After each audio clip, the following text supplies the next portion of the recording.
The night my husband told me to send his daughter away, she stood in the hallway, listening, holding her little suitcase like she already knew she didn't belong.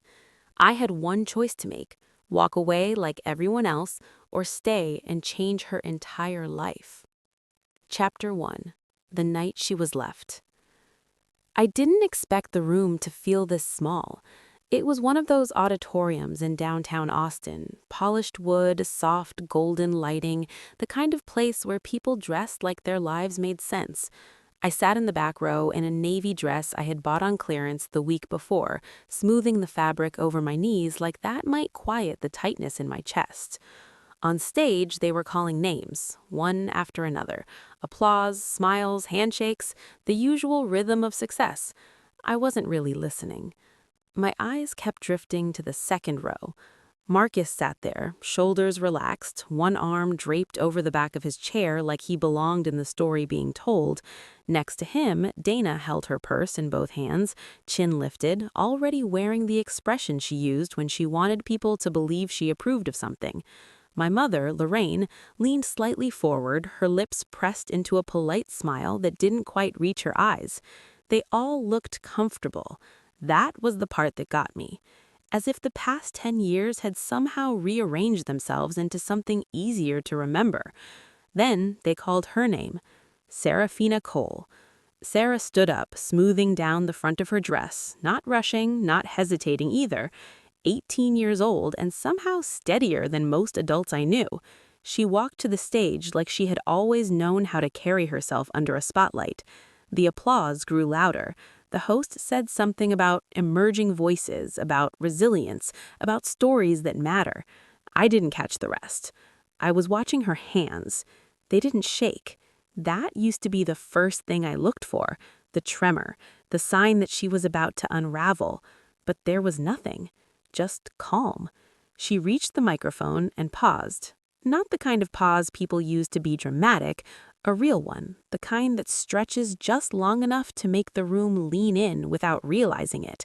Then she said it. My mom saved my life.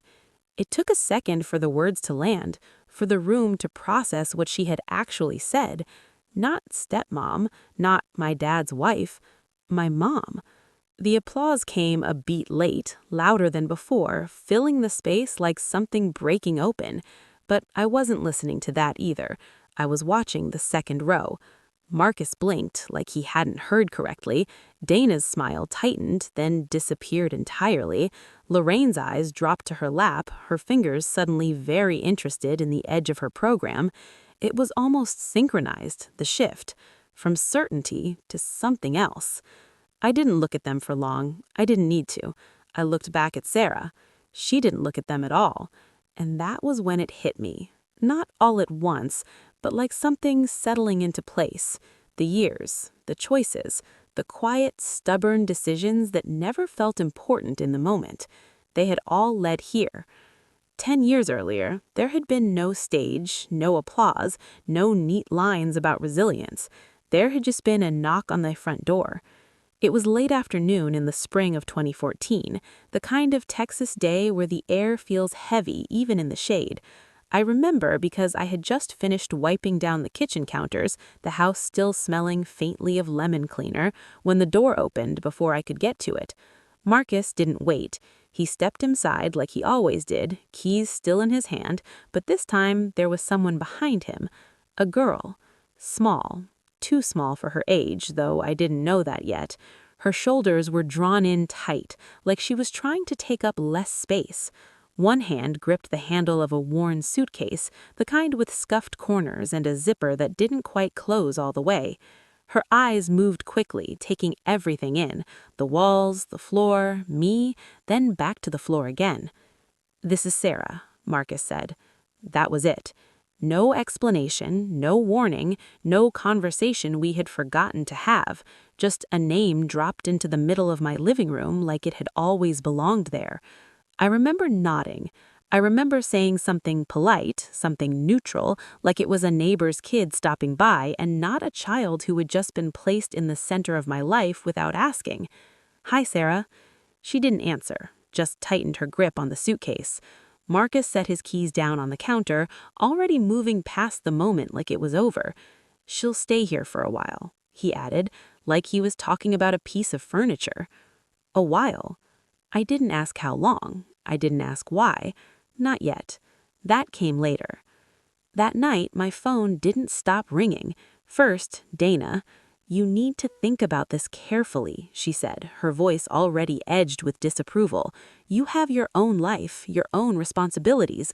Don't let this situation take over everything." I didn't respond right away. I stood in the hallway, watching Sarah sit on the edge of the guest bed, her suitcase still closed, her shoes still on. She hadn't moved. After I hung up, my phone rang again.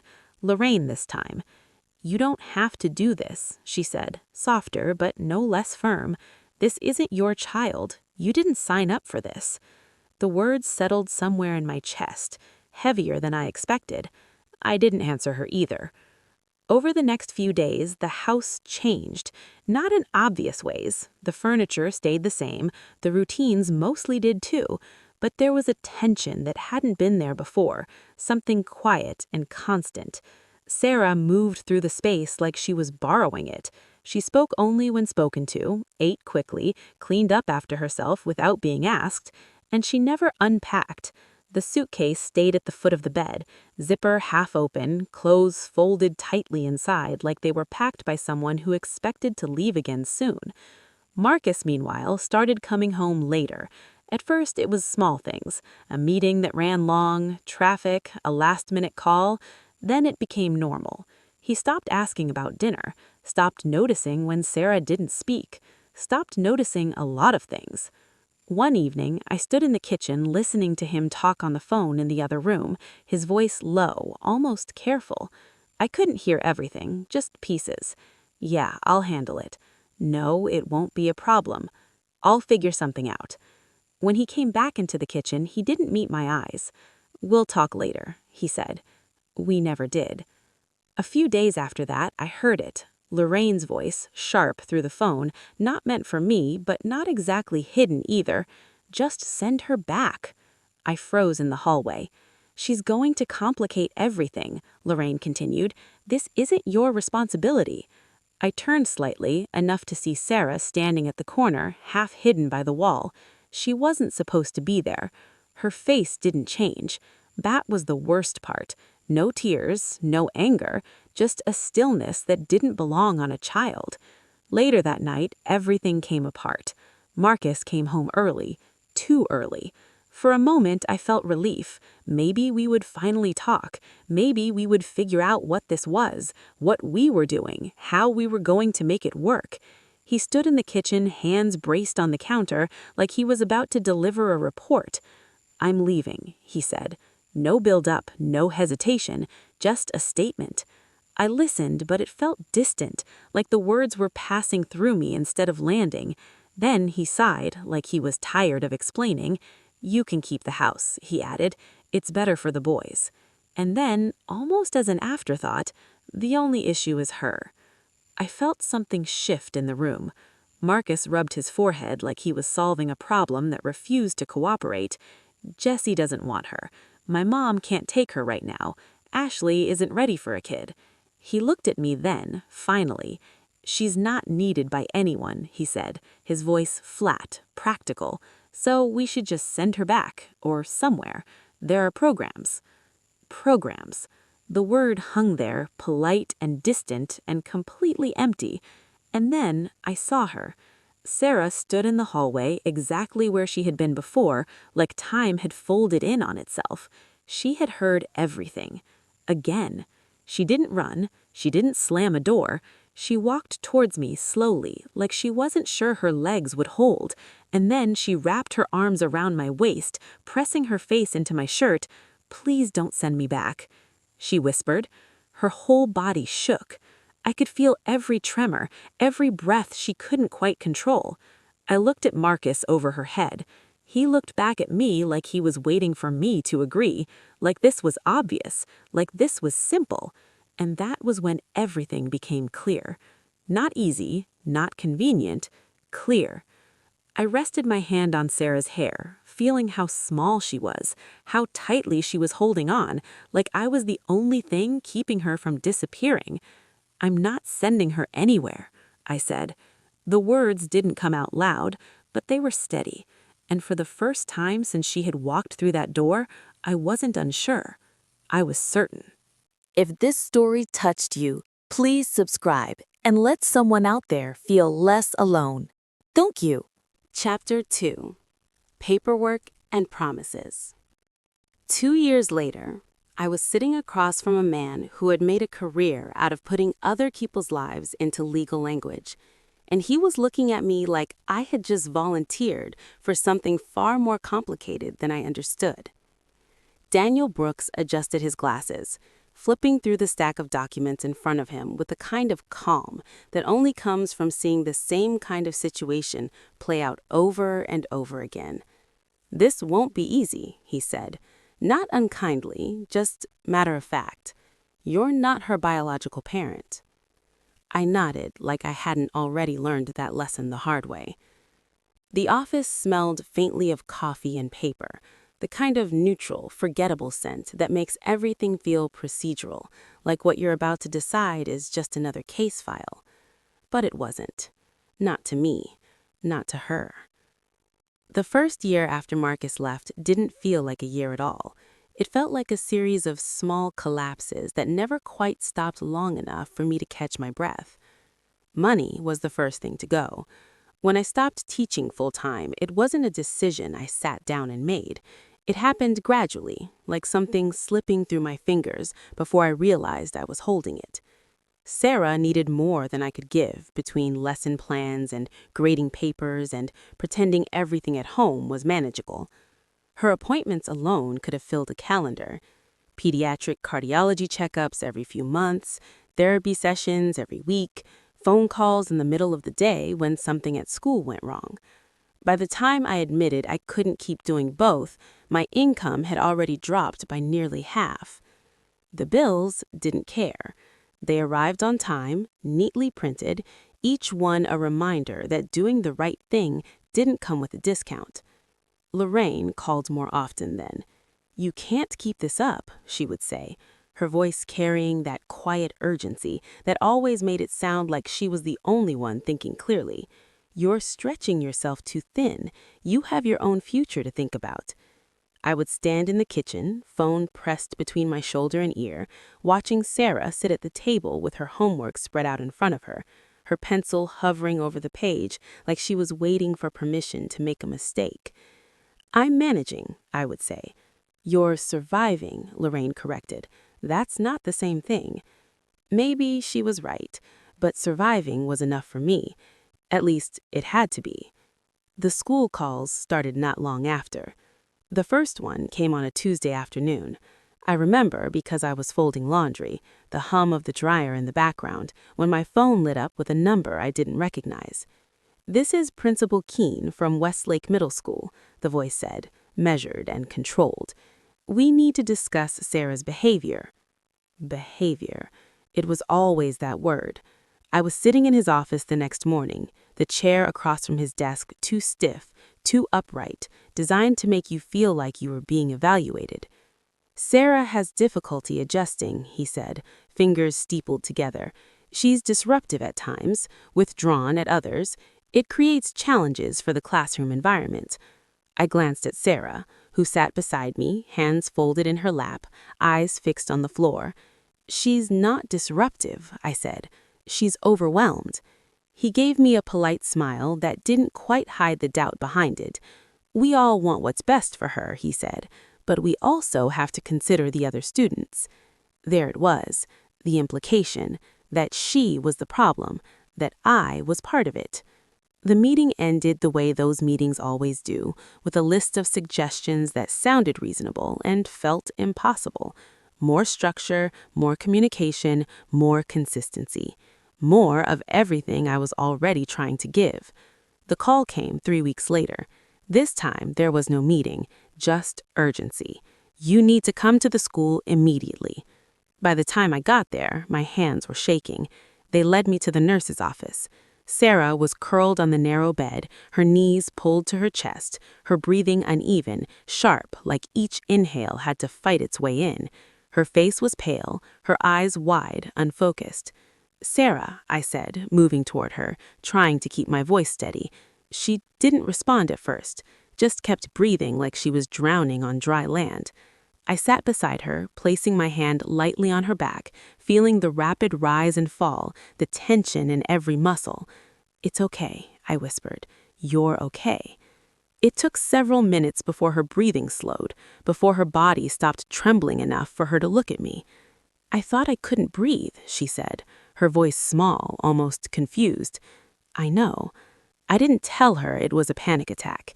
I didn't tell her it would probably happen again. I just stayed there until her breathing matched mine. Later, in the hallway, Principal Keene spoke to me in the same careful tone. "We have to consider whether this environment is the right fit for her." I looked at him then, really looked. She doesn't need a different environment. She needs someone to understand what she's going through. He nodded, but I could tell he didn't agree, or maybe he didn't know how to. That night, after Sarah had gone to bed, I sat at the kitchen table with a stack of papers I hadn't opened yet. Medical bills, school reports, notes from her therapist, each one telling the same story in a different language. There was nothing wrong with her. Not in the way they meant. She wasn't difficult. She was scared. And she had been scared for a long time. The call from Jessica came a week later. I almost didn't answer. The number was unfamiliar, but something about it made me pause. "Is this Ilara?" she asked, her voice distant, like she was already somewhere else. "Yes. This is Jessica, Sarah's mother." The words hung in the air, heavier than I expected. "We need to talk about the paperwork," she said. There was no hesitation, no small talk, just business. She didn't ask how Sarah was, didn't ask where she was, didn't ask anything that sounded like a mother trying to find her way back to her child. "I'm willing to sign over my rights," she continued. "It's better for everyone." For everyone. I gripped the edge of the table, feeling the wood press into my palm. "Are you sure?" I asked, even though I already knew the answer. "I can't take care of her," Jessica said, and there was no apology in it, no regret, just a statement. "It's not a good situation for her with me." There was a part of me that wanted to be angry, a part that wanted to ask how someone could say that so easily, but I didn't. Because anger wouldn't change anything, and because, in a way I didn't want to admit, her certainty made my decision clearer. When I hung up, I sat there for a long time, staring at the papers in front of me. Then I picked up my phone and called Daniel.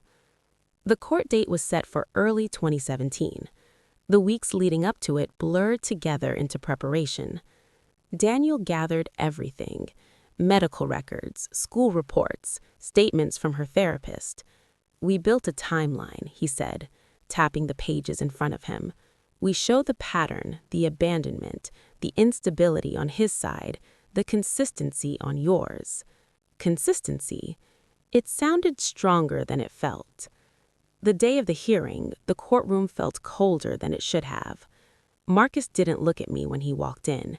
He looked composed, controlled, like this was just another obligation he had to get through. His lawyer did most of the talking. "My client is concerned about the child's long-term stability," he said, his voice smooth, practiced. "Miss Whitmore has reduced her income significantly. There are legitimate questions about her financial capacity to provide." Each word landed carefully, deliberately. "Why take responsibility for a child that isn't yours?" he continued, turning slightly toward me, like the question was personal. I felt the room shift, just slightly. Daniel didn't raise his voice when he responded. "Because she already has," he said, "for 2 years." He laid out the evidence piece by piece: medical appointments, school involvement, financial records. He didn't argue with emotion. He argued with facts. "Your Honor," he said, "the question isn't whether Miss Whitmore is the biological parent. The question is where the child has found stability, care, and safety. The judge listened without interrupting. When she finally spoke, her voice was calm, measured. "I'd like to hear from the child." Sarah sat beside me, her hands resting in her lap, fingers curled tightly together. "Where do you feel safe?" the judge asked. The room went quiet. I felt Sarah's hand move, reaching for mine, her fingers wrapping around mine with a grip that was stronger than I expected. She didn't speak, not a word, but she didn't need to. I tightened my hold on her hand, just slightly.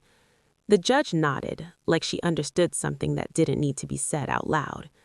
The decision didn't come immediately. We waited, days that stretched longer than they should have. When the call finally came, I was standing in the same kitchen where everything had started to fall apart. Daniel's voice was steady. "The court is granting you full custody." I closed my eyes, letting the words settle. There was more. Paperwork, final steps, legal formalities, but none of that mattered in that moment. A few weeks later, I sat at another table, another stack of documents in front of me. This time, my hand didn't shake. I signed my name on every page, each line, each signature, a choice made permanent. When I finished, I set the pen down, exhaling slowly. Across the room, Sarah sat quietly, watching me. I met her eyes and gave her a small nod. It wasn't a grand moment. There was no applause, no one standing to recognize what had just happened, just ink on paper. But I knew what it meant. Staying was never about what was easy. It was about what you were willing to carry. And I had already decided. I wasn't putting her down. If this story touched you, please subscribe and let someone out there feel less alone. Thank you. Chapter 3. The Girl Who Wouldn't Unpack. The first night after everything became official, I stood in the doorway of Sarah's room and watched her sleep. Nothing looked different. The same bed, the same dim light from the hallway spilling across the floor, the same small figure curled under the blanket, and the same suitcase. It sat at the foot of her bed, half open, exactly where it had been the day she arrived. I told myself it would take time, a few days, maybe a week. But weeks passed, then months, and the suitcase never moved.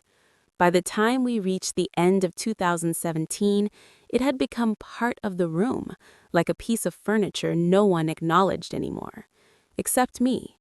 Every time I walked in, I saw it, and I knew what it meant. At school, things didn't get easier. If anything, they got worse. Sarah learned quickly how to make herself invisible. She sat at the back of the classroom, didn't raise her hand, didn't speak unless she had to. But invisibility only works for so long.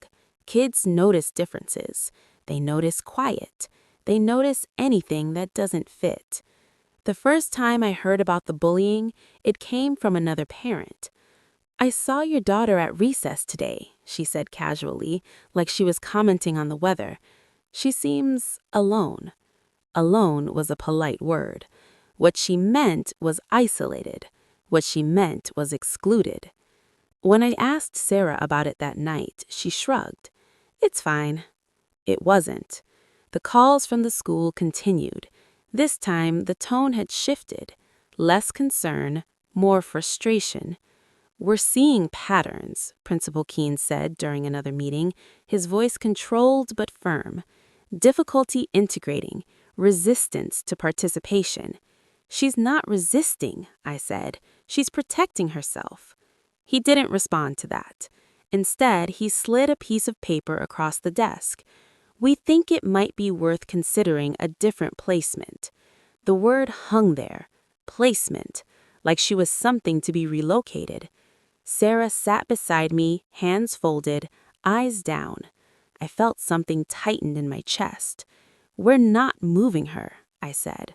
Principal Keene gave a small nod, like he expected that answer. "Then we'll need to work together to address the situation." Together. It always sounded good in theory. In practice, it felt like standing alone. At home, the pressure didn't stop. Data had stopped pretending to be subtle. "You're making this harder than it needs to be," she said during one visit, her voice sharp enough to cut through the room. "The girl needs structure, discipline, not whatever this is." "This is stability," I replied. Dana shook her head. "No, this is indulgence." Lorraine didn't argue the same way. She just withdrew. Fewer calls, shorter conversations. And when she did speak, there was a distance in her voice that hadn't been there before. "You look tired," she said once, studying me like she was trying to decide something. "You can't keep going like this forever." I didn't answer, because I didn't know how to explain that forever wasn't the point. The point was right now. The point was getting through the next day, and the day after that. Aaron, on the other hand, watched everything. He didn't say much at first. He kept his distance from Sarah, like he wasn't sure where she fit in our lives, or if she was staying long enough for it to matter. But he noticed things, more than I realized. One afternoon, I got a call from the school that wasn't from the office. It was from Aaron. "Mom," he said, his voice tight, "you need to come." When I arrived, I found Sarah near the edge of the playground, her back pressed against the fence.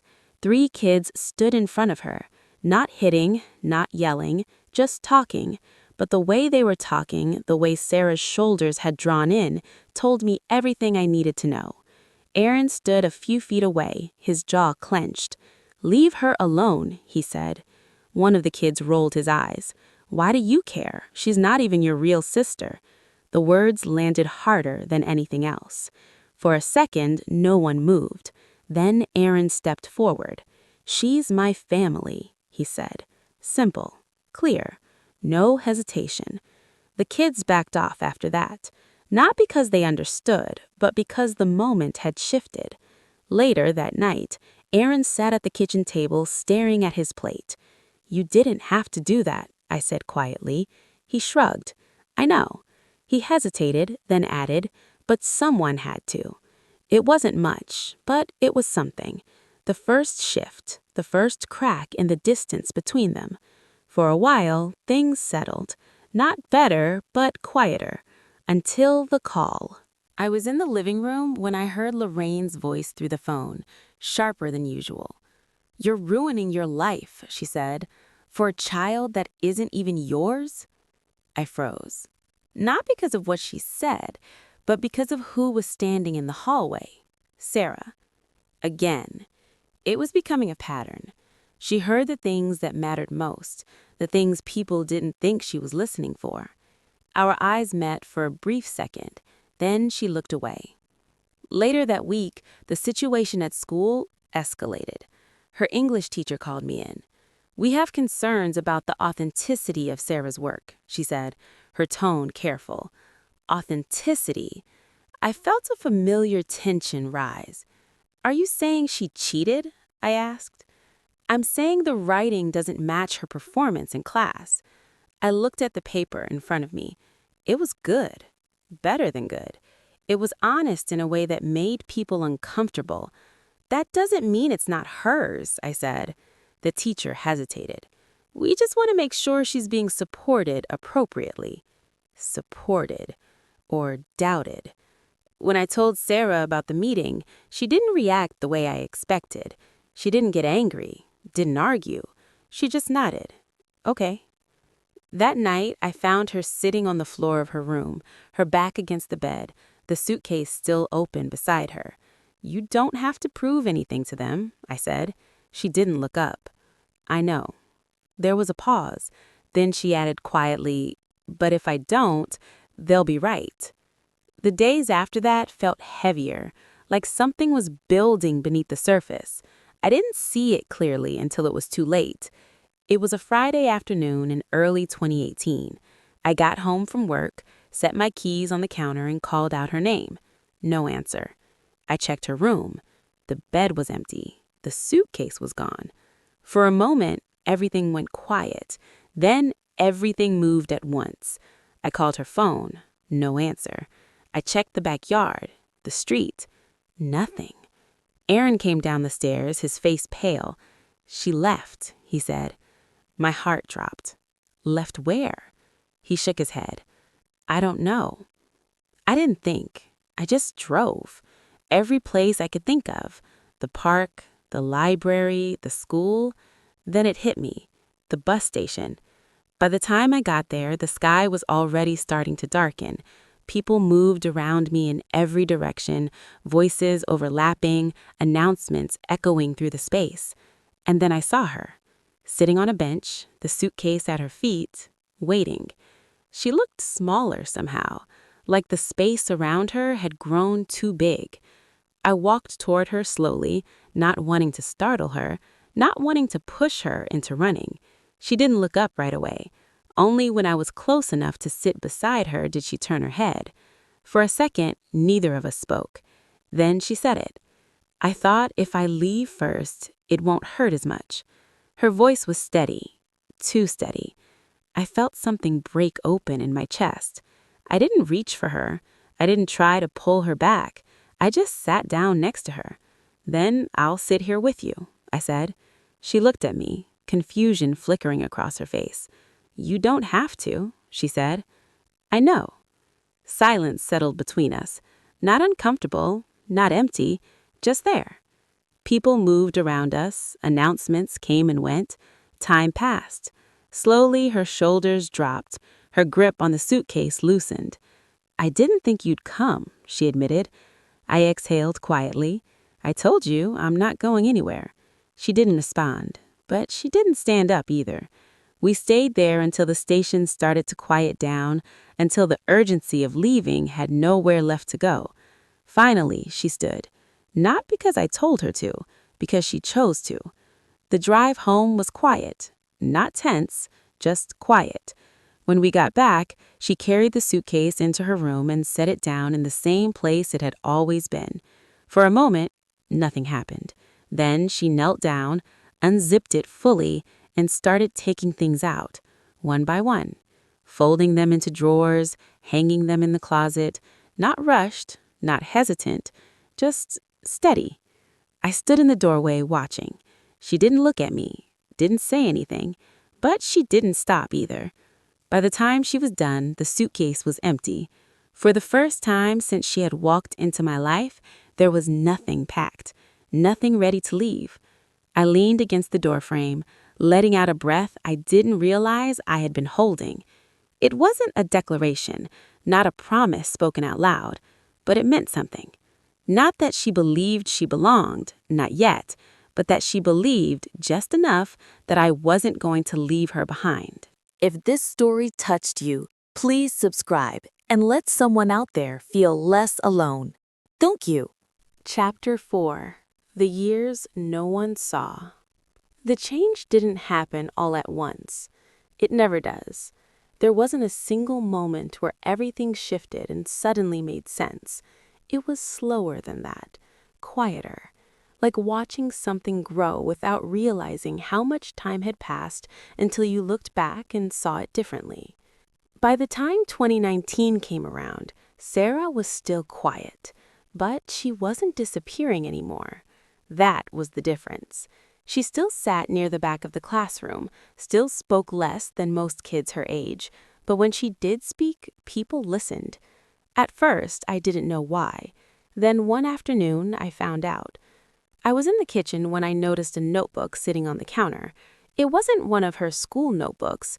This one was worn at the edges, the pages slightly curled like it had been opened and closed too many times. I shouldn't have read it. I knew that, but I did. The words weren't perfect, they weren't polished, but they were honest in a way that made my chest tighten. It wasn't just writing, it was everything she hadn't said out loud. I closed the notebook gently, placing it back exactly where I found it. That night I asked her, "You've been writing for a while, haven't you?" She froze for a second, like she had been caught doing something she wasn't supposed to. "It's nothing," she said quickly. "It's not nothing." She hesitated, then looked down. "It's just easier to say things that way." I nodded. "Then maybe you should keep saying them." A few weeks later, her English teacher, Leela Grant, called me in. This time, the tone was different. "There's something I want to show you," she said, sliding a paper across the desk. It was one of Sarah's assignments. I read it slowly. Then again. "She wrote this?" Leela nodded. "She did, and she didn't get help." There was something in her voice I hadn't heard before. Not concern, recognition. "I think she has something," Leela continued, "but she needs the right environment." That was how Ivy Rhodes entered our lives, a local writer who ran a small creative program in Austin, not well known, not flashy, but respected by the people who paid attention. The first time Sarah met her, she barely spoke. Ivy didn't push. She just handed her a pen and a blank page. She said, "Write something you don't want anyone to read." Sarah stared at the page for a long time. Then she started writing. That was the beginning. The program wasn't easy. It wasn't supposed to be. Ivy didn't praise without reason, didn't soften criticism. She treated Sarah like her words mattered, which meant she expected them to be better. The first time Sarah entered a competition, she didn't tell me. I found out from Leela. "She submitted something last month," she said casually. I waited. "And?" Leela smiled slightly. "She didn't place."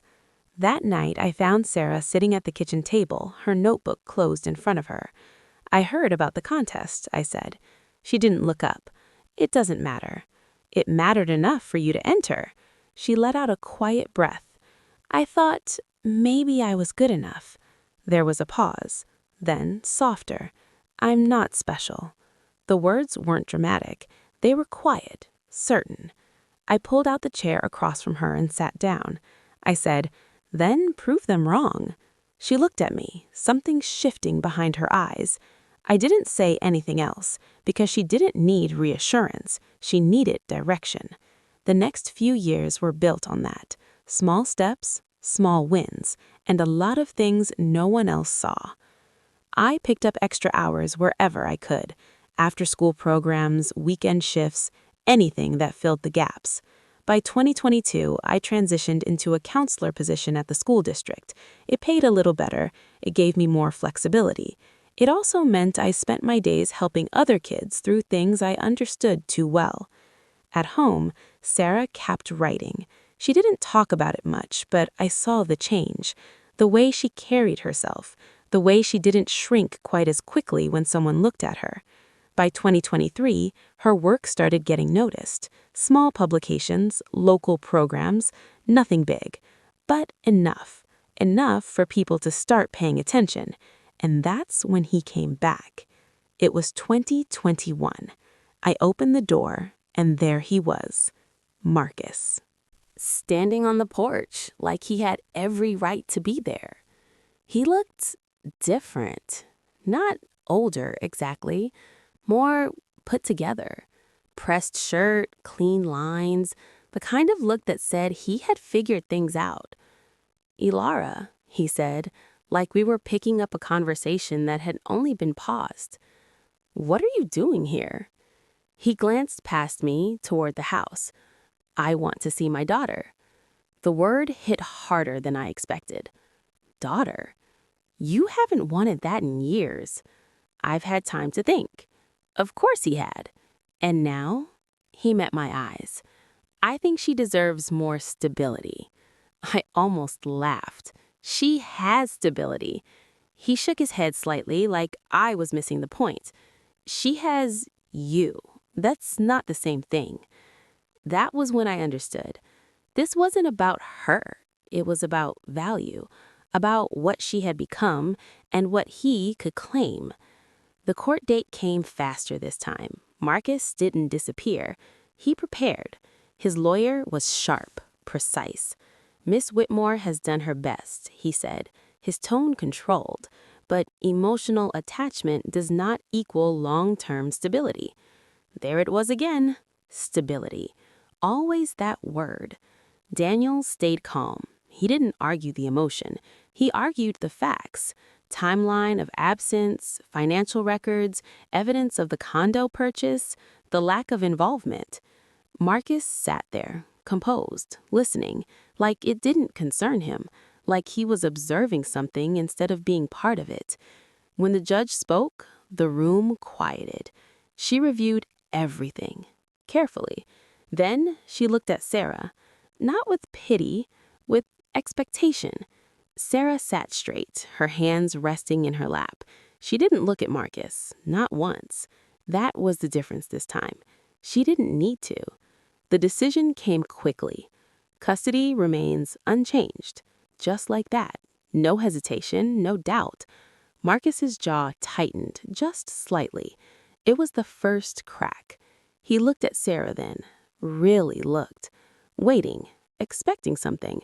Recognition, gratitude, anything. Sarah didn't look back. She kept her eyes forward, steady. When we walked out of the courtroom, the air felt lighter. Not because everything was over, but because something had shifted. For years, Sarah had been the one waiting, waiting to be chosen, waiting to be kept, waiting to be enough. Now, for the first time, she wasn't waiting anymore. She had already decided where she stood, and that decision didn't include him. I glanced at her as we reached the car. "You okay?" She nodded. Then, after a moment, she said quietly, "I didn't feel scared." I studied her face. There was no tremor, no hesitation, just calm, and something else, something stronger. "You didn't have to be," I said. She looked out the window as we drove away, the courthouse fading behind us. For the first time, I realized something I hadn't allowed myself to think before. She didn't need to be chosen anymore because she already had been, and she knew it. Chapter 5. They came back for the credit. It started quietly. The kind of quiet that doesn't feel like a warning until you realize something has changed. By late 2023, Sarah's name began to appear in places it had never been before. Small publications at first, local literary blogs, then a feature in a regional youth writing program that gained more attention than any of us expected. I noticed it in the way people spoke to her. Teachers who had once doubted her now asked for her opinion. Students who had ignored her now watched her. Recognition came in fragments, but it came. The first time I saw her work published online, I didn't tell her right away. I read it alone, every word. Not because I needed to check if it was good, but because I needed to understand what part of her had made it onto that page. Later that evening, I found her in the living room, scrolling through something on her phone. "You've been busy," I said. She looked up, confused. I saw the article. Her expression shifted, just slightly. Oh, that was it. No excitement, no celebration, just acknowledgement. "You didn't tell me," I added. She shrugged. "I didn't think it mattered yet." I studied her for a moment. It mattered, just not in the way she used to think things mattered. It wasn't about being chosen anymore. It was about becoming undeniable. That was when the call started. First, Dana. Her name lit up on my phone one afternoon, unexpected and familiar in a way I hadn't felt in years. I let it ring once before answering. "Ilara," she said, her voice warmer than I remembered. "I heard about Sarah. That's wonderful news." I didn't respond immediately. There was something in her tone that felt rehearsed. "She's been working hard," I said. "I always knew she had potential," Dana replied quickly. Always. The word sat there. I didn't challenge it. Not yet. Lorraine followed a few days later. Her voice was softer, careful. "I saw the article. She's doing really well." "She is." A pause. Then, "You've done a good job." It should have felt like something, like recognition, but it didn't. It felt like a correction, a revision, as if the past could be rewritten with a few well-placed sentences. Marcus didn't call. He texted. "I always believed in her." I stared at the message longer than I should have. Then I locked my phone and set it down. Some things didn't need a response. A week later, he asked to meet. I hesitated, not because I didn't know what he wanted, but because I wasn't sure how much access I was willing to give him. Sarah didn't say anything when I told her. She just nodded. "Do you want me there?" she asked. I shook my head. Not yet. We met at a restaurant downtown, neutral ground. Marcus was already there when I arrived, sitting at a table near the window, his posture relaxed, his expression composed. He stood when he saw me. "Ilara." I nodded, taking the seat across from him. For a moment, we didn't speak. Then he leaned forward slightly. "I've been following what Sarah's been doing." Of course he had. "She's talented, more than I realized." I waited. "And I think it's time we talked about her future." There it was. Not about her future. "What about it?" I asked. Marcus folded his hands on the table. "She's entering a different level now. There are opportunities, contracts, exposure. She needs someone who understands how to manage that." I held his gaze. "She has that." He shook his head, just slightly. "You've done a lot for her. I'm not denying that. But this is bigger than that." Bigger. "I can help guide things, make sure she's protected."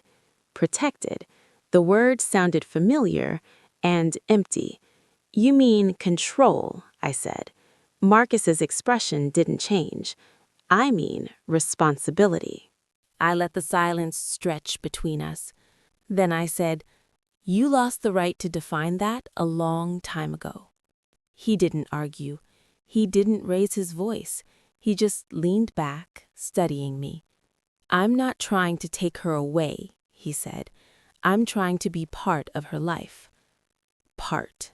Not whole, not present, just part. "We'll see," I said, standing before the conversation could go further. The dinner happened a few weeks later. Dana insisted. Lorraine agreed. Marcus confirmed. It was presented as a celebration, a way to acknowledge Sarah's success. But the moment we walked into the house, I felt it. The shift. The way everything had been arranged. The way the conversation was already waiting to happen. Dana greeted Sarah with a smile that was too wide. "Look at you," she said. "I knew you'd turn out special." Sarah nodded politely. "Thank you." We sat at the table. Dinner was served, and then it began. They talked about her. Not to her, about her. "When she was younger," Dana said, "I remember thinking she just needed the right environment." Lorraine nodded. "She always had something in her." Marcus added, "I just wanted to make sure she didn't get lost in the wrong direction." Each sentence carefully placed, each one shifting the narrative, rewriting it. I watched Sarah. She didn't interrupt, didn't correct them. She just listened. Marcus leaned forward. "I've been speaking with someone about potential representation," he said. "If things continue the way they are, there could be real opportunities." He looked at Sarah. "I'd like to help manage that, make sure everything is handled properly." There it was. Clear, direct. The offer, the claim, the attempt to step back into a role he had abandoned. Sarah didn't respond. The silence stretched. Dana filled it quickly. "It makes sense," she said. "Family should support each other." Family. The word landed heavier than anything else. I felt the tension build. Quiet, but steady. Not explosive, not loud. Just there, present, waiting. Sarah set her fork down carefully. Then she looked up. Not at Marcus, not at Dana, at me. For a brief second, everything else faded. The room, the voices, the past trying to reshape itself. Just that look. A question without words. I gave a small nod, not telling her what to say, just reminding her she didn't have to say anything she didn't believe. She looked back down and stayed silent.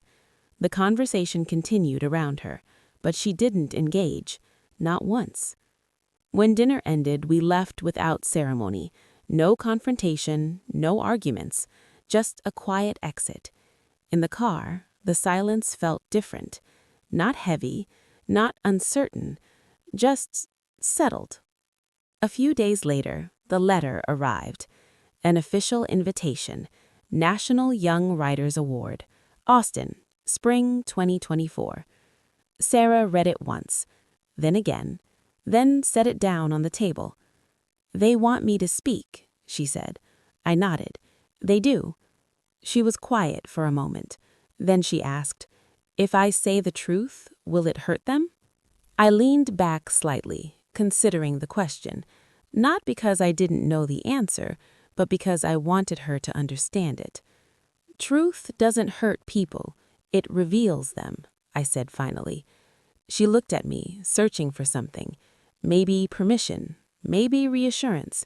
I didn't give her either. I just held her gaze. She nodded slowly. Okay, that was all. But it was enough. The days leading up to the ceremony passed quickly. Preparations, schedules, details. On the surface, everything looked like progress, but underneath, something else was building. Not fear, not doubt, something steadier, more certain. The kind of quiet that comes before something changes, not because you force it to, but because it's ready to be seen. Chapter 6. The One Who Stayed. The room felt different when I walked back in. Not because anything had changed on the surface, the same lights, the same stage, the same low hum of conversation filling the space, but because I knew what was about to happen, and somewhere deep down, so did she. I took my seat in the back row again, hands resting in my lap, trying to keep them still. The program sat folded beside me, untouched. I had already read it 3 times. I didn't need to read it again. On stage, they were finishing the introduction. Words about resilience, about voice, about stories that matter. The kind of words people use when they are trying to summarize something they can't fully understand. Then, they called her name. Serafina Cole. The applause rose, steady and warm, as she stood and made her way to the stage. She didn't rush. She never did. Each step measured, each movement deliberate. I watched her the way I always had, not for what she showed the world, but for what she carried underneath it. She reached the microphone and adjusted it slightly. Then she looked out at the room, not scanning, not searching, just seeing. And then she stopped.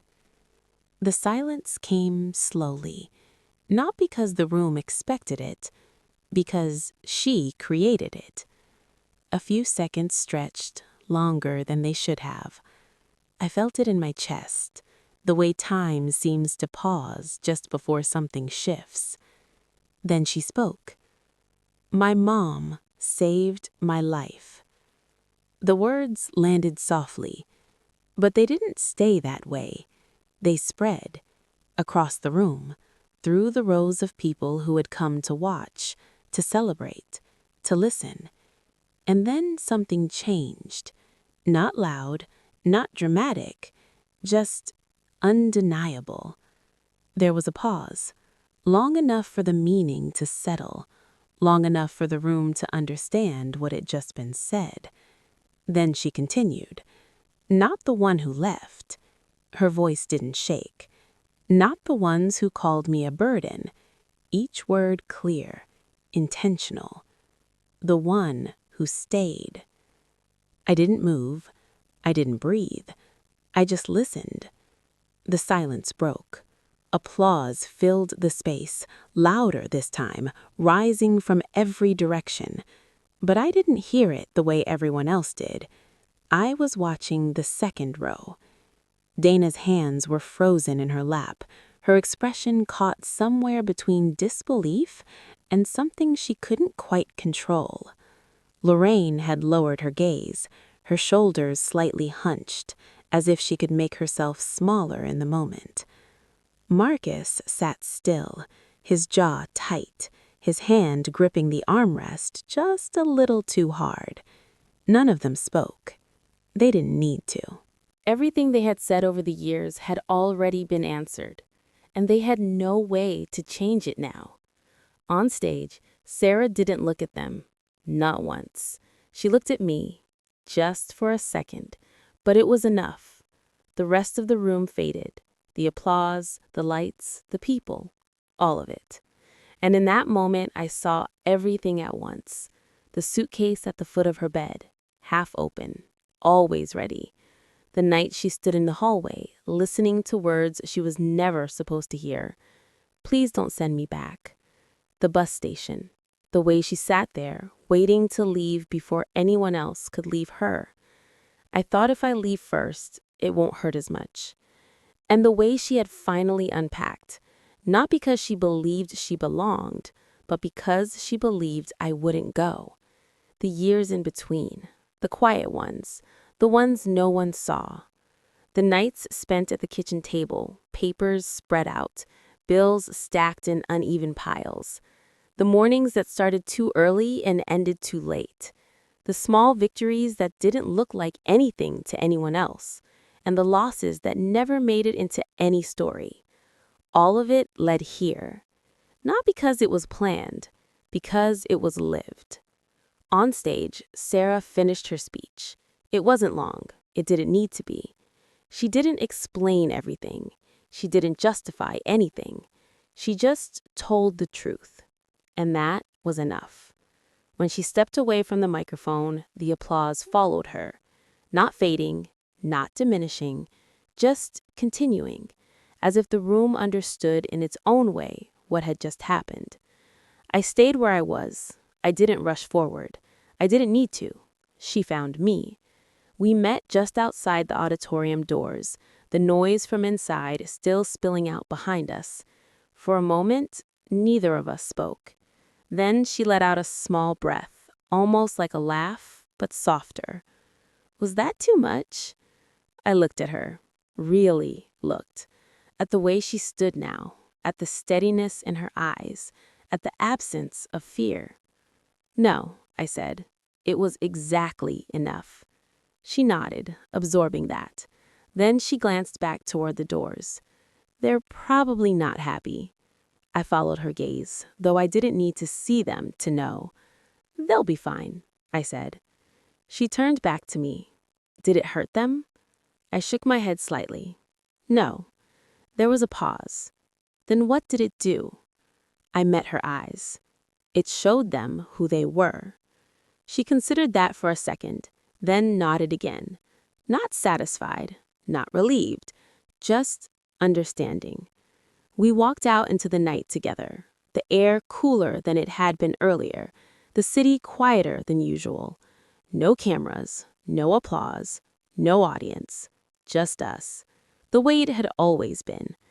I didn't feel the need to look back. There was nothing there that needed my attention anymore. I hadn't argued with them. I hadn't tried to prove them wrong. I hadn't fought for recognition. I had just stayed. Stayed when it was inconvenient, stayed when it was expensive, stayed when it didn't make sense to anyone else. And in the end, that had been enough. Because the truth doesn't need to be forced. It just needs time and the right moment to be seen. If you were in my place, would you have let her go?